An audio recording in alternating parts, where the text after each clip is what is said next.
The big mistake most people are making regarding magnesium. Your blood levels show normal magnesium levels. What a lot of people don't know is only 1% of all your magnesium in your body is inside your blood. 99% is deep in your cells. When your body is deficient in magnesium, it'll rob magnesium from your bone, your muscle, and put it in the blood, giving you the illusion that you have enough magnesium if you're just relying on the blood test. There are more sophisticated, advanced ways to determine if you're magnesium deficient, but I'm going to give you this simple way to figure it out. If you have any muscle spasms in your body, muscle twitch underneath the eyelid, anxiety, poor sleep, sugar cravings, and definitely Charley horses are all clues that you're deficient in magnesium. Typically with the diet, you need about 400 milligrams of magnesium every single day. Almonds are high in magnesium, but you would have to consume 5 cups of almonds to get that 400 milligrams. Or you can get your magnesium from spinach, but you would have to consume 5 big handfuls of spinach just to get 400 milligrams. What about chocolate? Isn't that high in magnesium? It's sort of high, but you would still need about 4 bars of chocolate to get your daily amount of magnesium. On top of that, there are many things that don't allow us to absorb even the magnesium from the food that you eat. For example, if you have inflammation in the gut,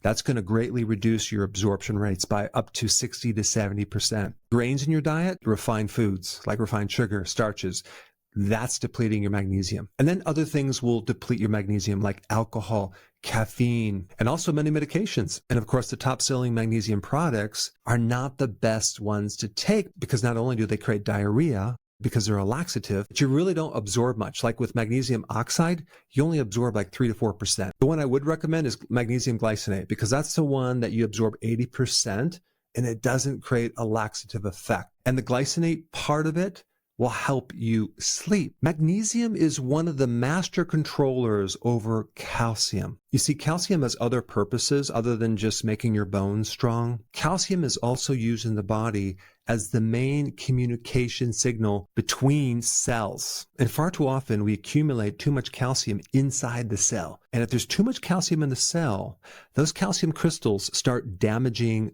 certain parts of the cell. Literally, we calcify as we get older. And you may have heard of the vitamin K2 being the antidote for that because vitamin K2 helps to keep the calcium from accumulating in the arteries. But magnesium is even more important in helping to regulate excess amounts of calcium. Another thing that magnesium is really good at is preventing kidney stones. It has 100 times more binding force to the oxalates than calcium. And then let's talk about muscle. It's the calcium that causes muscle to contract and magnesium to relax. So anytime you have a tight muscle, that means you have way too much calcium, but really it's low magnesium, preventing heart attacks, but also preventing any type of problem with the rhythm of the heart. You can correct atrial fibrillation by taking enough magnesium over a period of time, but sometimes it might take months before you really correct that deficiency. You can't correct a very severe deficiency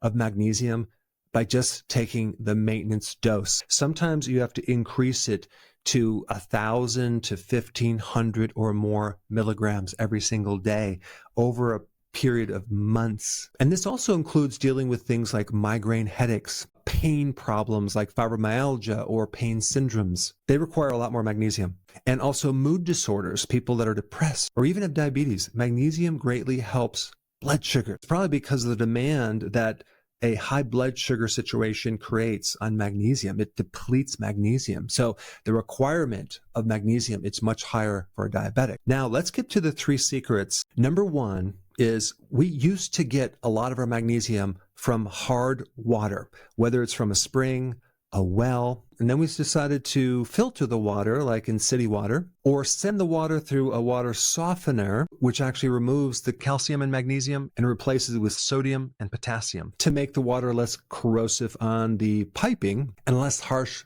in washing your clothes. People don't consume hard water anymore. In areas in the country where they don't soften the water, they have much less risk of getting heart attacks. And then if you compare that with areas that do use a lot of water softeners, their risk of heart attacks go up. Okay, secret number 2, vitamin D won't work without magnesium. If you're increasing your magnesium, also increase your vitamin D, and that way they will both work. And just as one side note, vitamin B1, which is really important in reducing stress and gets depleted when you consume a lot of carbohydrates, that also is dependent on magnesium. So when you take more B1, you need magnesium to allow that to work. And then the last and most important secret, magnesium has a super important role in some of your biochemistry. Deep in the cell, you have all sorts of motors that do the work of the cell. Like the one in the mitochondria that literally spins 200 to 400 times a second, it generates ATP. ATP is the energy currency of the body. And so your energy levels,